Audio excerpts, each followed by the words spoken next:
تو اس وقت کچھ چیزیں آخری اور حتمی طور پہ لکھ دی جاتی ہیں، جن میں اس کی روزی روٹی بھی ہے۔ 4 چیزیں لکھی جاتی ہیں، اور ان میں سے ایک چیز اس وقت لکھ دی جاتی ہے جس دن جس انسان نے دنیا میں آنا ہوتا ہے، وہ ماں کے پیٹ میں جنین جب پہلی سانس لیتا ہے، چونکہ وہ کائنات اور ہے، وہاں سانس لینے کا نظام بھی اور ہے، وہاں دنیا والا نظام نہیں ہے کہ بندہ ناک اور منہ سے سانس لیتا ہو۔ بہرحال اس جہاں کے اندر بھی زندگی ہے۔ وہ کس قسم کی زندگی ہے؟ وہاں جینے کے لیے دنیا کی چیزوں کی ضرورت ہوتی ہے۔ بچہ منہ سے کھاتا ہے، یا اسے منہ کی ضرورت ہوتی ہے، یا ہاتھوں کی ضرورت ہوتی ہے؟ نہیں، اس جہاں کے اندر بچہ ان تمام چیزوں سے، ان تمام محتاجیوں سے اور ان تمام ضرورتوں سے ورا الورا ہوتا ہے کہ اسے ماں کے پیٹ کی زندگی میں نہ ہاتھ کی ضرورت ہوتی ہے، نہ منہ کی ضرورت ہوتی ہے، اور نہ منہ کے ذریعے کھانے کی ضرورت ہوتی ہے، نہ ناک اور منہ کے ذریعے سے سانس کی ضرورت ہوتی ہے۔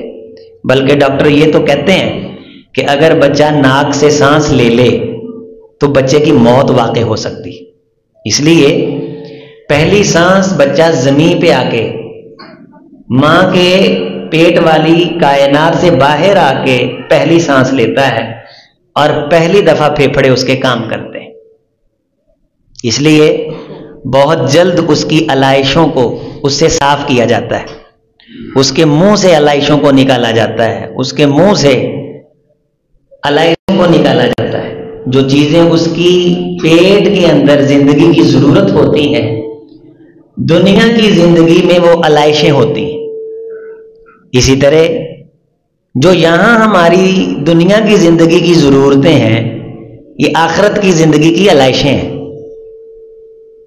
تو وہاں جب میں آپ نے پہلا سانس لیا، وہاں مختلف چیزیں لکھی گئیں، ان میں سے ہمارا خوش بخت ہونا بھی لکھا گیا اور بدبخت ہونا بھی لکھا گیا، کہ ہم میں سے خوش بخت کون ہے اور بدبخت کون ہے۔ اکیلا لکھ کے نہیں چھوڑا کہ اب ہم نے لکھ دیا ہے اور بندے کو پتہ ہی نہ چلے کہ بندہ خوش بخت ہے یا بدبخت ہے۔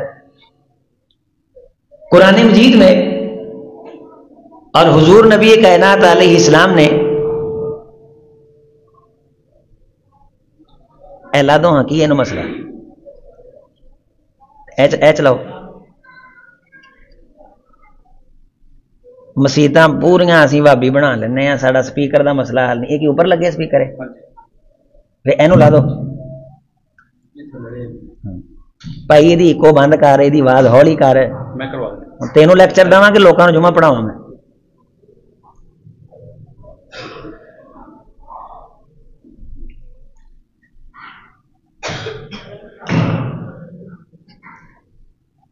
ماں کے پیٹ میں خوش بخت ہونا اور بدبخت ہونا لکھا گیا ہے، اور قرآن میں، احادیث نبویہ میں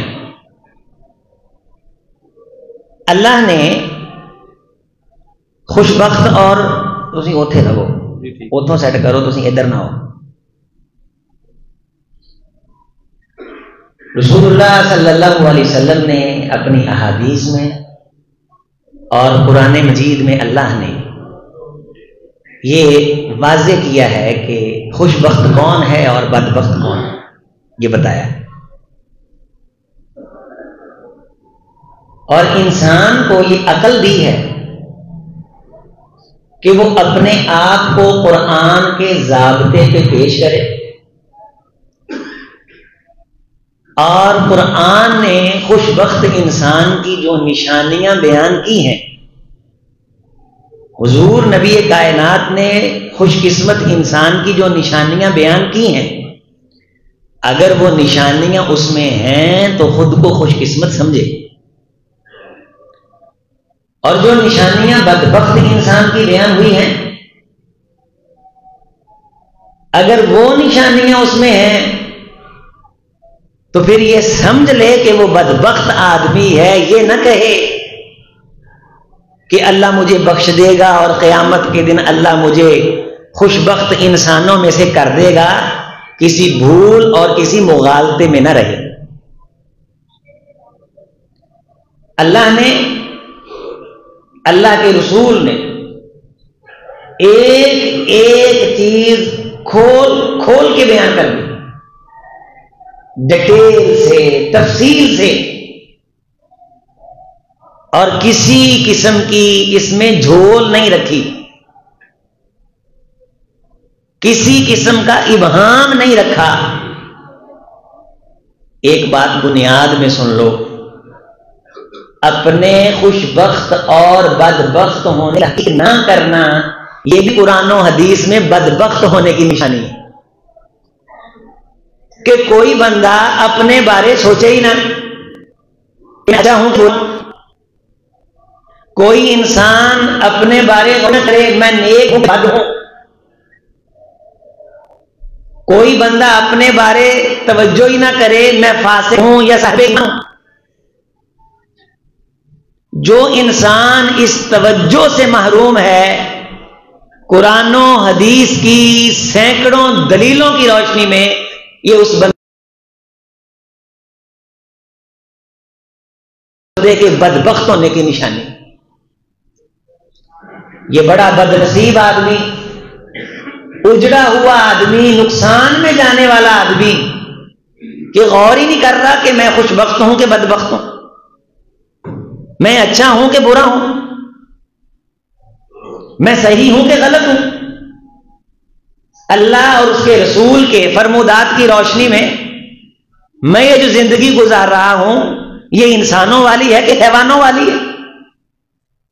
اگر 60 سال کا ہے، 40 سال کا ہے، 30 سال کا ہے، ابھی تک اس نے اپنی پروگرس پہ، سٹرگل پہ غور ہی نہیں کیا، اس غور کی توفیق سے وہ محروم ہے، اس اپنی ذات کے جائزہ لینے کی طاقت سے اور اللہ کی طرف سے اپنا تتبع کرنے کے انعام سے محروم ہے، بدبخت آدمی دنیا آخرت میں بھی۔ وَأَمَّا الَّذِينَ شَقُوا فَفِي النَّارِ، جو قرآن اور حدیث کی روشنی میں بدبخت ہے وہ مستقل طور پہ دوزخی ہے۔ یہ نہیں ہو سکتا کہ کسی شخص کی زندگی بدبختوں والی ہو اور وہ خواب جنت الفردوس دیکھے۔ قرآن مجید میں سورہ ہود میں ہے وَأَمَّا الَّذِينَ سُعِدُوا فَفِي الْجَنَّةِ، جو بندہ خوش بخت ہے وہ جنت میں ہے، خالدین فیہا، ہمیشہ، بدبخت بھی دوزخ میں ہمیشہ۔ خوش بخت اور بدبخت ہونا لکھا گیا ماں کے پیٹ میں، جب اس جہاں میں ایک سانس کی انگڑائی آئی، ایک کائنات کا نیا زاویہ اس کے سامنے آیا اور دنیا میں آیا تو اسے عقل عطا کر دی کہ اس عقل کی بنیاد پہ یہ دیکھے کہ اس کا نام بدبختوں میں ہے کہ خوش بختوں میں ہے۔ پھر مزید کرم یہ کیا، مزید انعام یہ کیا کہ اگر اسے پتا چل جائے کہ یہ بدبختی والے کام ہیں تو زندگی میں اسے خود کو تبدیل کرنے کا موقع، طاقت اور ملکہ عطا کیا۔ میں آپ میرے بھائیوں، ہمیں اللہ نے ایک بادشاہت عطا کی ہے، ہمیں اللہ نے ایک حکومت عطا کی ہے، میرے آپ کے پاس ایک سلطنت ہے، اس سلطنت میں میرے آپ کے پاس ارادے ہیں، اللہ نے میری سلطنت میں خواہشیں رکھی ہیں، مجھے جذبات کا اللہ نے کنٹرولر بنایا ہے، مجھے خیالات کی طاقتیں عطا فرمائی ہیں، میں صاحب ارادہ ہوں، میں سوچتا ہوں پھر میرے جسم کو اس سوچ کو عملی جامہ پہنانے کے لیے اس فکر کے تابع کیا ہے. جب کوئی بندہ برائی سوچتا ہے تو جسم اس کے ساتھ پورا تعاون کرتا ہے. جب کوئی بندہ اچھائی سوچتا ہے تو یہ جسم اس کے ساتھ پورا تعاون کرتا ہے. اللہ نے آپ کو اور مجھ کو ایک حکومت عطا کی ہے, ایک سلطنت عطا کی ہے, خیالات کی سلطنت, سوچوں کی سلطنت, افکارات کی سلطنت, تخیلات کی سلطنت. آپ ایک اسٹیٹ کے مالک ہیں. دیکھیے اپنے ارادوں, خیالوں, سوچوں, فکروں کا آپ جائزہ لیں کہ اللہ نے آپ کو اتنی بڑی بڑی طاقتیں عطا کر دی ہیں. یہ طاقتیں خوش بختی میں لگ رہی ہیں یا بدبختی میں لگ رہی ہیں؟ اگر خیال کی طاقت ہے تو خیال برے آ رہے ہیں کہ اچھے ہیں؟ اگر عمل کی طاقت ہے, عمل برے ہیں یا اچھے ہیں؟ بدبخت ہے وہ انسان جو اپنے ان خیالوں کو نیگیٹیوٹی کا جامہ پہنا کے اکھاڑنے بچھاڑنے کی نظر کر دیتا ہے.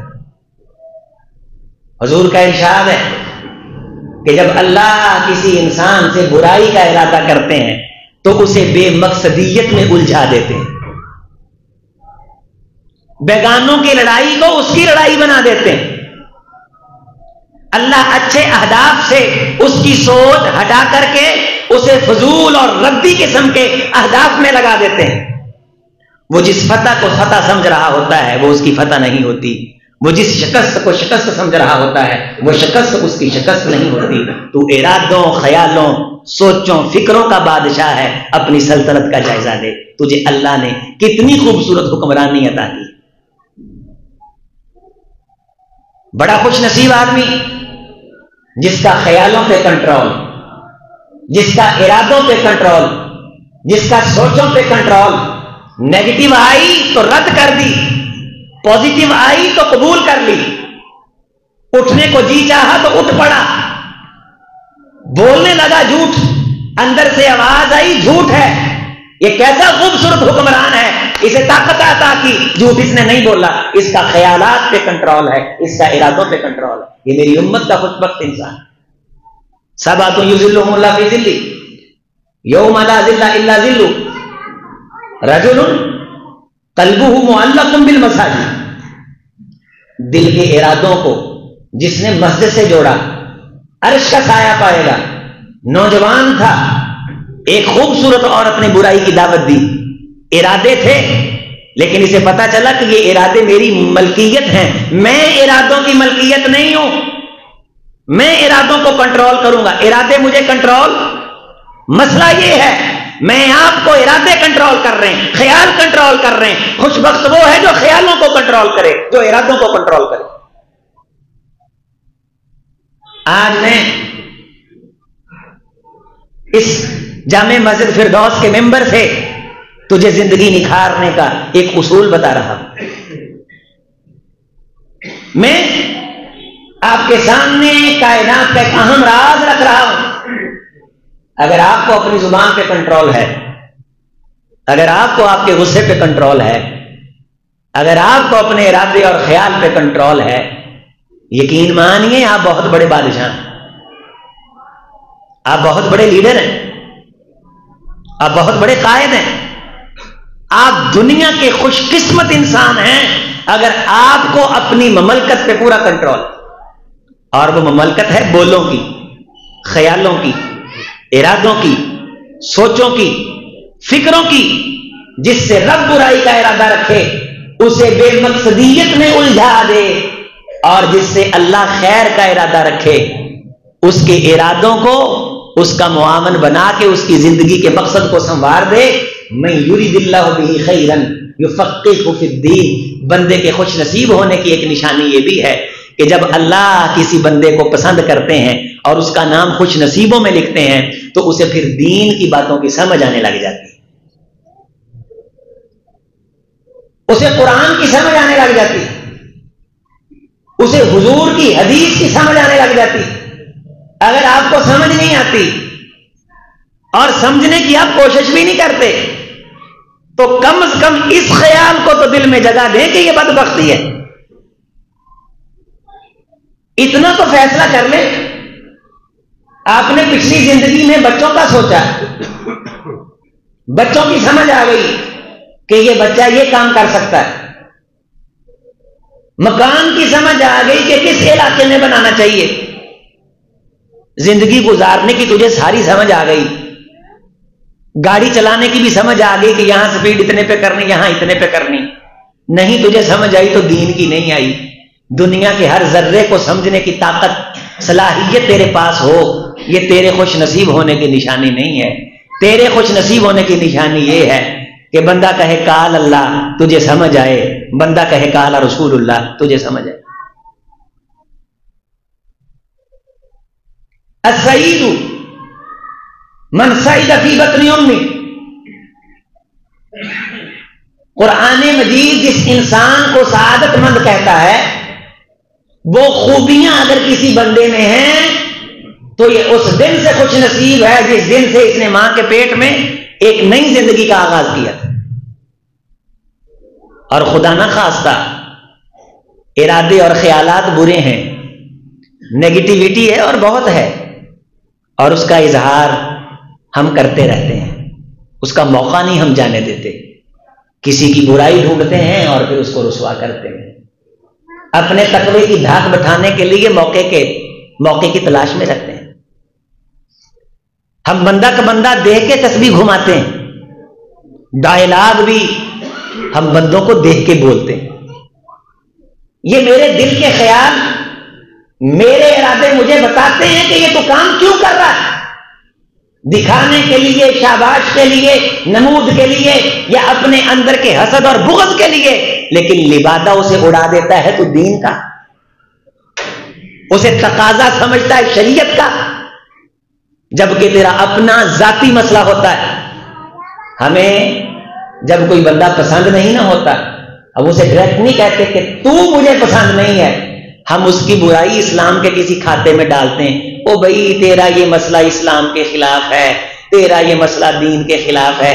اگر ہم دل سے پوچھیں تو دل کہہ رہا ہوتا ہے کہ اس بندے سے مجھے ذاتی نفرت ہے، اسلام کا تو میں ویسے کندھا ڈھونڈ رہا ہوں پیر چلانے کے لیے۔ کیسی بدبختی ہے کہ اپنی ذاتی لڑائیوں کو دین کا نام دیا جا رہا ہے، اسلام کا نام دیا جا رہا ہے، اپنے ذاتی بغض کو، اپنے دلوں کی پلیدگی اور کدورت کو اسلام کی جنگ کہا جا رہا ہے۔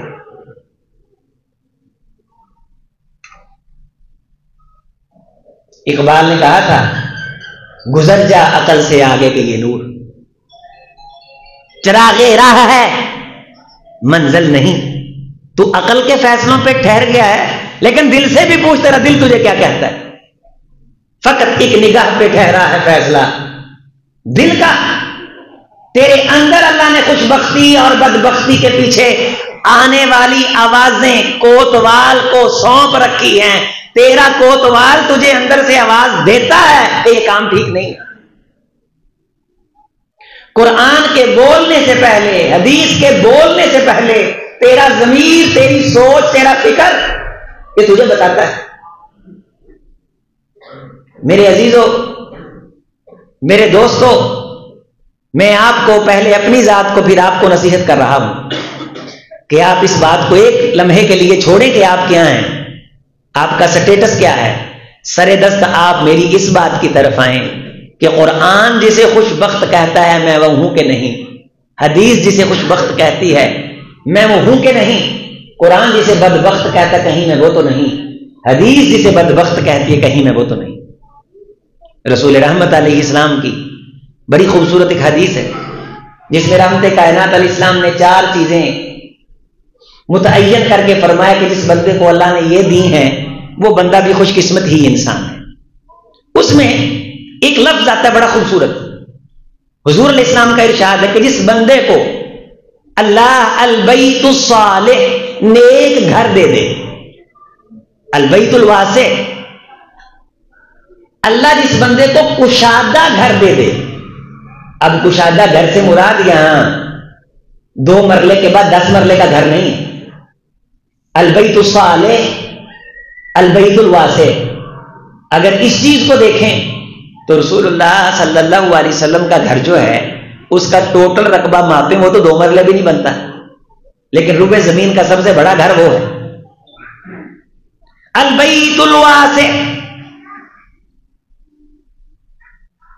البیت الصالح، جس گھر کے رہنے والے پورے خانوادے کو نیکی کی توفیق مل جائے،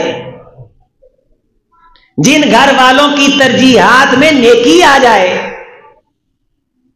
بچے کما رہے ہیں، بیٹیاں کما رہی ہیں، گاڑیاں ہیں، بنگلہ ہے، نوکر ہیں، ملازم ہیں، اللہ کے انعامات ہیں، لیکن پورے گھر کے پاس نیکی کی توفیق نہیں ہے سوائے سال کے بعد زکوٰۃ دینے کے اور کبھی کسی کا جنازہ پڑھنے کے اور عید پڑھنے کے۔ باقاعدہ پروجیکٹو نیکی، ایک ہے کہ بطور علامت نیکی کرنا کہ تاکہ پتہ چلے میں نیک ہوں، ایک ہے کہ نیکی اپنی ترجیحات میں لے کے آنا کہ پورا گھر بیٹھ کے میٹنگ کرے، جس طرح ٹائل کی میٹنگ ہوتی ہے، کس سوسائٹی میں کرنا ہے اس کی میٹنگ ہوتی ہے، رشتہ کہاں کرنا ہے اس کی میٹنگ ہوتی ہے، پورا گھر صالحیت پہ اکٹھا ہو، نیکی پہ اکٹھا ہو، تقوی پہ اکٹھا ہو، ایمان پہ اکٹھا ہو، اگلی نسل کے ایمان ایکان بچانے کی مشاورت جس گھر میں ہوتی ہو، پروجیکٹ ڈسکس ہوتے ہوں، یہ گھر اگر کسی کو نصیب ہے، حضور نے فرمایا اس گھر میں رہنے والے سارے خوش قسمت ہیں، سارے خوش بخت ہیں، اور جس گھر کے رہنے والے تنگی داماں کا شکار ہیں، اگر حرام کوئی کما رہا ہے اسے بیٹھ کے سمجھاتے نہیں ہیں، اگر کوئی برائی کی طرف جا رہا ہے، دین کی بات آتی ہے تو گھٹن محسوس کرتے ہیں، دنیا کا پروجیکٹ آتا ہے تو کروڑوں اڑاتے ہیں۔ ہمارے پچھلے دنوں فیصل آباد میں ایک تقریب تھی نکاح کی، ابھی انہوں نے رخصتی کرنی تھی اور برات بھی جانی تھی، سرے دست پہلے نکاح کی تقریب رکھ دی کہ لڑکی اپنے گھر چلی جائے گی، لڑکا اپنے گھر چلا جائے گا، اس کے بعد بیاہنے کے لیے جائیں گے۔ اس نکاح کی تقریب پہ کروڑوں لگا دیے گئے۔ وہاں انہوں نے ایک قاری صاحب بھی ہائر کیے ہوئے تھے، انہوں نے چھرلیوں پہ بھی کروڑوں لگائے، قوالیوں پہ بھی کروڑوں لگائے، اور مرنے کا مقام یہ ہے کہ ایسا کرنے والوں کو دکھ نہیں، افسوس نہیں، پریشانی نہیں۔ تو میں نے قاری صاحب سے اثر دل لگی پوچھ لیا، میں نے کہا جی آپ کو کیا دیا؟ کہنے لگے 10,000۔ اور قاری صاحب کہاں سے بلائے؟ لاہور سے، یہ ثابت کرنے کے لیے کہ ہم مسلمان ہیں۔ ساری زندگی بابے کو پوچھا نہیں، جب وہ مر گیا تو مکھن منہ کو لگا دیا تاکہ آنے والے دیکھیں تو کہیں بابا مکھن کھانا مریا۔ یہ ہے میرے ساتھ، ممبر کے ساتھ آپ کا تعلق، میرا تعلق۔ گھر کے کام مجبوری، بچہ ضرورت، گھر کے فنکشن ضروری، مسجد مدرسہ جی چاہا تو کر لیا، جتنا چاہا کر لیا، ترجیحات میں نہیں، ضرورتوں میں نہیں۔ دین ترجیحات میں نہیں، ضرورتوں میں نہیں۔ ہفتے کے اندر کبھی تو نے میٹنگ کی ہے اپنی ماں کے ساتھ، اپنے ابے کے ساتھ، بچوں کو بٹھا کر کے، امام بیٹیاں جوان ہو رہی ہیں، بیٹے جوان ہو رہے ہیں، انہیں تقوی کی وصیت کرو، انہیں نماز کی نصیحت کرو، رزق حلال کی نصیحت کرو، بیٹی کی کمائی کی، بچے کی کمائی کی میٹنگ ہوتی ہے کہ یہاں بھرتی ہونا چاہیے، یہاں بھرتی ہونا چاہیے، فون بھی ہوتے ہیں، سفارشیں بھی پڑتی ہیں۔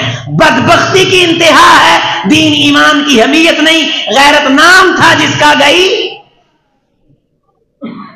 مسلمان کے گھر سے،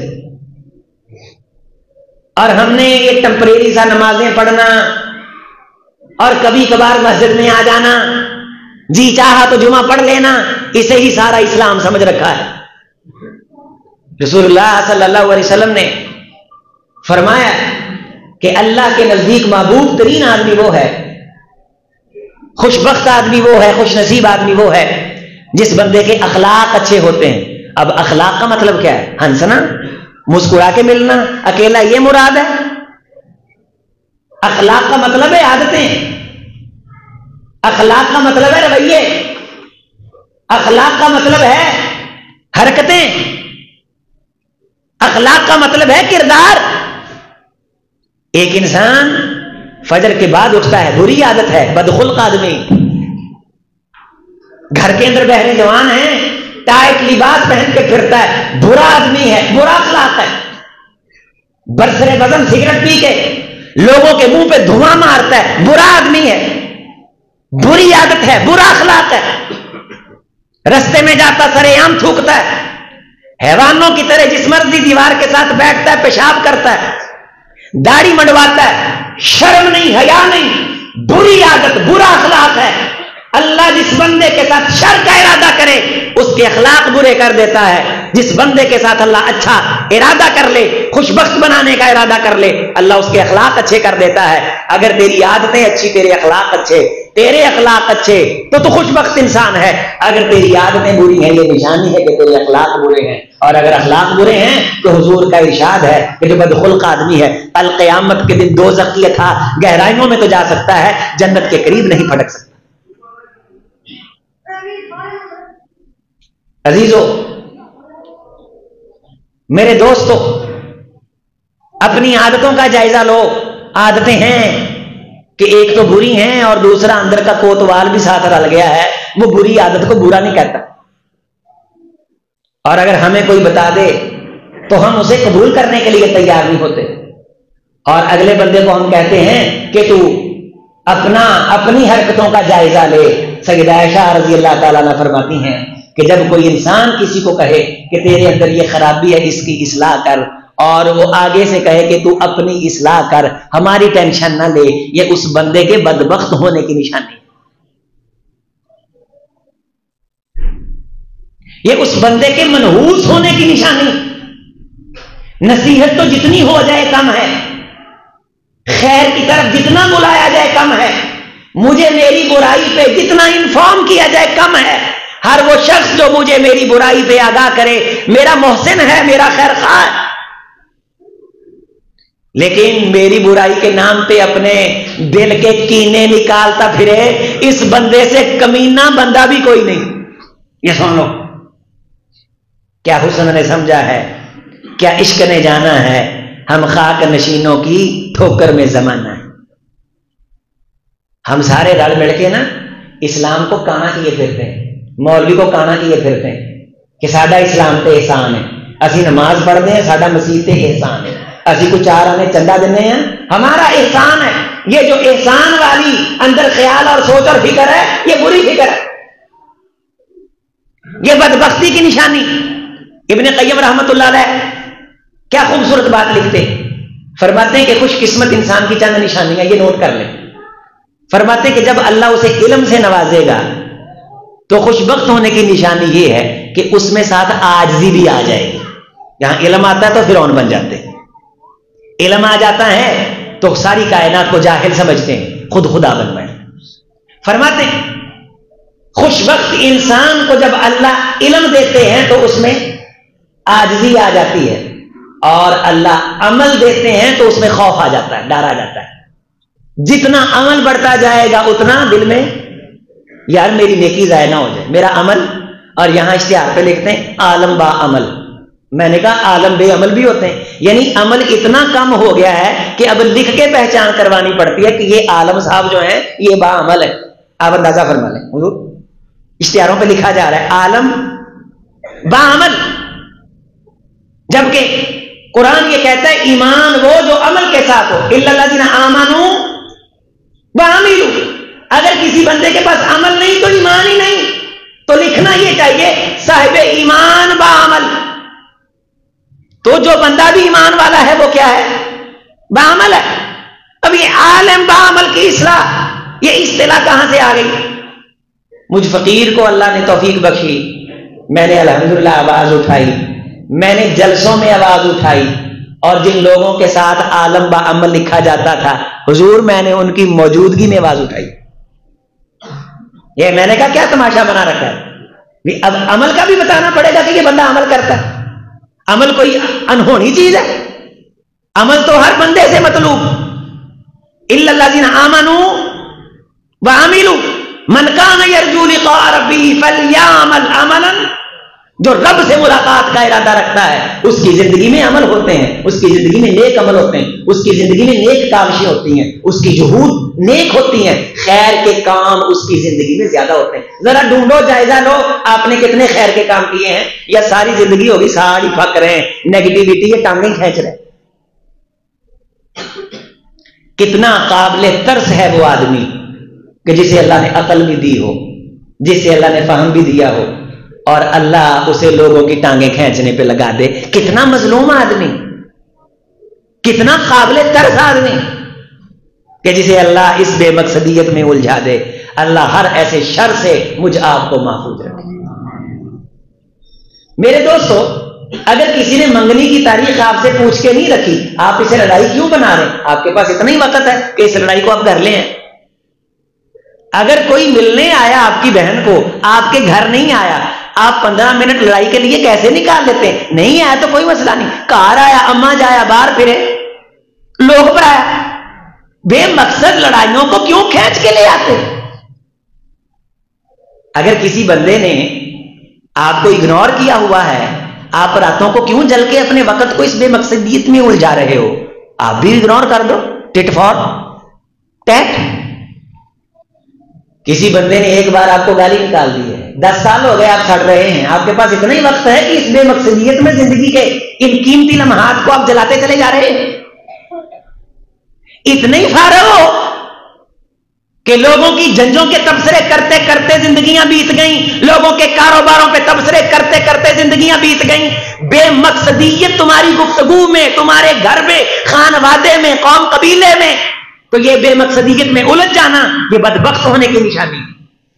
یہ جو سیاستدانوں کی باتیں ہیں، آپ غصہ نہ کیجئے تو مجھے کہنے کی اجازت دیجئے، یہ بے مقصدیت نہیں تو اور کیا ہے. اگر آپ کسی ایک ونگ کے بارے بات کرتے ہیں، ایک شخص نون لیگ کی تعریف کرتا ہے، اسے کیا ملتا ہے؟ ایک شخص عمران خان کی تعریف کرتا ہے، اسے کیا ملتا ہے؟ کیا آپ کی زندگی ان بے مقصد الجھنوں میں الجھنے کے لیے؟ جنہوں نے مار کے لڑے ہیں اور انہیں اپنے دین ایمان کا مسئلہ بنایا، انہوں نے کیا لیا؟ اقتدار تھا، مشرف کے پاس بھی تھا، لیکن اس اقتدار سے اس نے کیا بنایا، کیا لے گیا؟ اس لیے تجھے بڑی خوبصورت حدیث سناؤں. گھر کا خوش نصیب ہونا، اہل گھر کا خوش نصیب ہونا کیا ہے؟ کہ اللہ پورے گھر کو خیر کی بات کرنے کی توفیق دے دیتے ہیں. اس میں پھر یہ ڈائلاگ ہوتا ہے کہ بھی بچوں کو کیا سننا چاہیے، بچوں کو کون سی تفسیر پڑھنی چاہیے، بچوں کو کون سی حدیث پڑھنی چاہیے. بچوں نے اگر قرآن مجید کا یہ پڑھ لیا ہے تو اس کے بعد کیا پڑھنا چاہیے. اور دوسری نشانی گھر کے بارے حضور کا ارشاد ہے کہ اللہ جس گھر والوں سے محبت اور خیر کا ارادہ فرماتے ہیں، اس گھر والوں کو اللہ نرمی عطا فرما دیتے ہیں. وہ گھر والے ایک دوسرے سے کھینچے نہیں رہتے، بلکہ اللہ اس گھر والوں میں برداشت پیدا کر دیتے ہیں، اللہ صبر اور حوصلہ پیدا کر دیتے ہیں. جس نوجوان سے اللہ محبت کرتے ہیں، خیر کرتے ہیں، خیر کا ارادہ کرتے ہیں، خوش نصیبوں میں اس کا نام دیکھتے ہیں، اسے بڑوں کی بات سن کے برداشت کرنے کی طاقت دے دیتے ہیں. میری بات آپ سن رہے ہیں؟ اگر برداشت ہو رہی ہے تو یہ دین کی بات ہے، کائنات کے سب سے بڑے امام کی بات ہے، محمد رسول اللہ کی بات ہے. اگر دل قبول کر رہا ہے، اللہ جس گھر والوں سے خیر کا ارادہ کرتے ہیں، اللہ اس گھر والوں کو حلم دے دیتے ہیں، برداشت دے دیتے ہیں، اللہ انہیں نرمی عطا فرما دیتے ہیں. وہ ایک دوسرے کو قبول کرتے ہیں، ایک دوسرے کو سہارا دیتے ہیں، ایک دوسرے کو گراتے نہیں ہیں.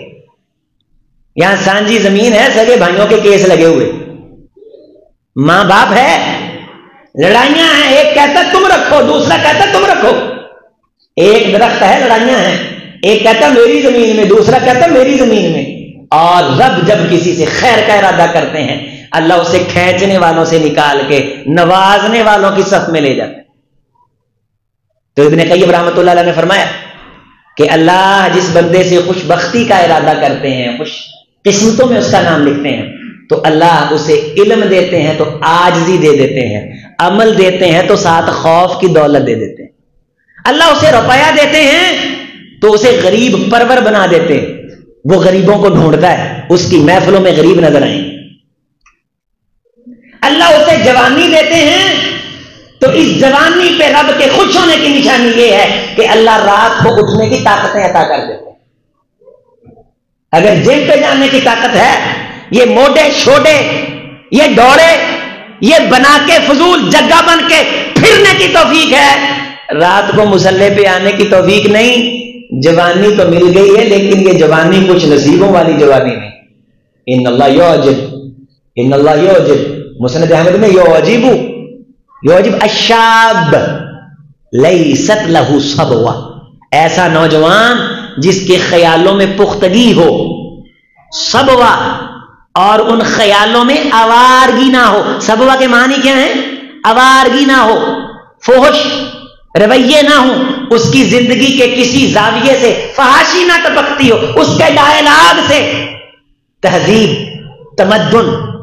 صبوہ اس کے معنی جس سے فحاشی کی بو آئے، جس سے اریانی کی بو آئے، جس سے غیر سنجیدگی کی بو آئے، ایسا نوجوان جسے اللہ سنجیدگی عطا کر دیں، جسے اللہ اپنا ڈائلاگ عطا کر دیں، جو گھر کے اندر برائی پہ کوڑے اور خیر کا ایک علم لے کر کے پورے خاندان کی اصلاح کی ٹھان لے، یعجب، اللہ بھی اس نوجوان پہ تعجب کرتے ہیں، اللہ کو بھی تعجب ہوتا ہے۔ اور یہ تعجب اللہ کی وہ صفت ہے جو اس بندے پہ ہوتی ہے جو بندہ کمال کا کام کر دیتا ہے۔ اللہ کے تو علم میں تھا کہ اس نے کر دینا ہے۔ بندوں کے لیے جب لفظ تعجب بولا جاتا ہے تو اس کا مطلب یہ ہوتا ہے کہ ہمیں توقع تو نہیں تھی یہ کرے گا لیکن اس نے کر لیا ہے، بڑے تعجب کی بات ہے۔ بڑا خوش نصیب ہے وہ نوجوان جس کے ڈائلاگ میں دین، خدا کا خوف۔ آج میں من حیث القوم اپنے پاکستانی نوجوانوں کا جب جائزہ لیتا ہوں تو انہیں بڑی ٹینشنیں ہیں۔ ان ٹینشنوں کو اگر میں لکھنا شروع کر دوں تو ہزاروں صفحے بھی کم ہیں، لیکن ان ٹینشنوں میں دین کی کوئی ٹینشن نہیں، نماز کی کوئی ٹینشن نہیں، برائی کی طرف جا رہا ہے کوئی ٹینشن نہیں، موبائل میں کائنات کا گند ہے کوئی فکر نہیں، جبکہ حدیث کے اندر یہ یعجب لیست لہ صبوہ، اس کے خیالات میں پالیدگی نہیں۔ اللہ کو ایسے نوجوان پہ بڑا تعجب آتا ہے، اللہ اس انسان کو بڑا ہی پسند کرتے ہیں، ایسے نوجوان کو۔ میرے نوجوانوں، اٹھو، کسی سیاسی پارٹی کا دم چھلا بننے کی بجائے اپنے گھر کی خرافات کے خلاف کھڑے ہو جاؤ، اللہ اور اس کے رسول کے نمائندے بنو۔ تم نے سٹینڈ لے لیے، سیاسی پارٹیوں کی خاطر تم نے لڑائیاں لے لی، تم نے دشمنیاں ڈال لی، میں ممبر پہ اعلانیہ کہتا ہوں، نہ یہ محبتیں آپ کے کام آنے والی ہیں نہ یہ دشمنیاں آپ کے کام آنے والی۔ محبت کرو اس سے جو دین کی طرف راغب ہے، جس کا جھکاؤ دین کی طرف ہے، اور بغض رکھو اس سے جس کے گھر بار میں دین نہیں، جس کے ڈائلاگ میں دین نہیں۔ میں اکثر اپنے خطبوں میں، اپنی تقریروں میں، اپنی گفت و شنید میں نوجوانوں کو مخاطب کر کے کہتا ہوں، آؤ ہم سے محبت کرو، ہماری بزم میں بیٹھو، ہم تمہیں اس کائنات میں لے جائیں جس کائنات میں چلنے والے نوجوانوں کو بشارت ملتی ہے کہ ذات منصب و جمال شاب نشا فی عبادت اللہ، جوانی مستانی تھی لیکن دین کا رنگ غالب تھا، برائی ٹھکرائی، ارادوں کا مالک تھا۔ قیامت کا دن ہوگا، کوئی سایہ نہیں ہوگا، اللہ اسے اپنا سایہ عطا کریں گے۔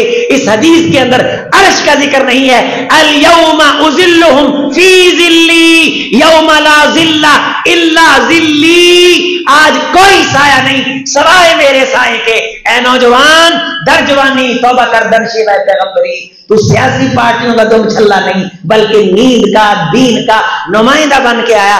آج آ، میں رب تجھے اپنا سایہ عطا فرما رہا۔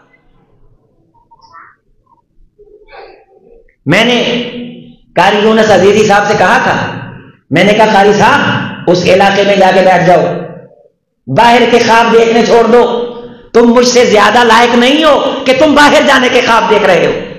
یہ آپس کی بات تھی، یہ میں کوئی علم کی بڑھوتری ان پہ نہیں جما رہا تھا، تمہارے مجھ سے زیادہ رابطے نہیں، لیکن میں نے پاکستان کو کیوں پسند کیا ہے کہ یہاں کے نوجوانوں میں کام کرنے کا بڑا موقع ہے۔ اپنے گلی محلے میں کام کرو۔ میں نے فیصل آباد میں بھی مرکز بنایا تو غریب علاقے میں، اللہ کو یہ ضرورت نہیں کہ میں امیروں کو سمجھاؤں، اللہ کو یہ ضرورت ہے کہ میں اللہ کی مخلوق میں سے محمد رسول اللہ کی طرف کتنوں کو لے کے آتا ہوں۔ وہ امیر ہوں یا غریب، یہ میری آپ کی تقسیم ہے۔ اللہ کے دربار میں بندوں کا مقام ہے، یہی مقام اللہ نے رسول اللہ پہ واضح کیا تھا جب عمائلین قریش کے درمیان حضور دعوت دے رہے تھے تو عبداللہ ابن ام مکتوم آئے، وہ غریب تھے تو حضور نے اپنی پیشانی پہ ہلکے سے ناگواری کے اثرات ظاہر کیے تو قرآن آ گیا ابس وتولی ان جاءہ الاعمی۔ حضور ایک نبینہ آپ کی بارگاہ میں آیا تو آپ نے اپنی جبین پہ ناگواری کے اثرات ظاہر کیے۔ حضور میرے نزدیک یہ بڑا چھوٹا نہیں، میں تو بندہ دیکھتا ہوں کہ تیری طرف دل سے کون آتا ہے، میری طرف دل سے کون آتا ہے۔ اگر انہیں ضرورت ہے تو آپ کو ضرورت نہیں۔ اگر اس کام سے ان کے والد کی قبر میں نور کے دیے جل رہے ہیں تو میرے ماں باپ کو ضرورت نہیں، کیوں جان چھڑا کے بیٹھے ہو؟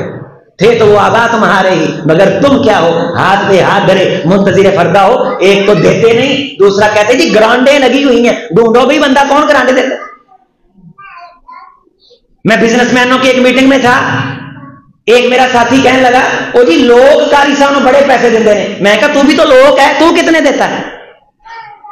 ایک تو دینا نہیں اور دوسرا جان چھڑاتے ہو۔ او جی ان کی گرانڈیں لگی ہوئی ہیں، ڈھونڈو بندہ کون گرانڈے دیتا ہے۔ اگر کسی نے گرانڈ لگائی ہوئی ہے تو اس نے اپنی آخرت کے لیے لگائی ہے، تو اپنی آخرت کے لیے لگا۔ لیکن اس گرانڈ کا مطلب یہ کہاں سے نکل گیا کہ تو جان چھڑا لے؟ اگر اس نے کچھ گرانڈ لگا کے دے کے خوش نصیبوں میں نام لکھوانا ہے تو تجھے ضرورت نہیں،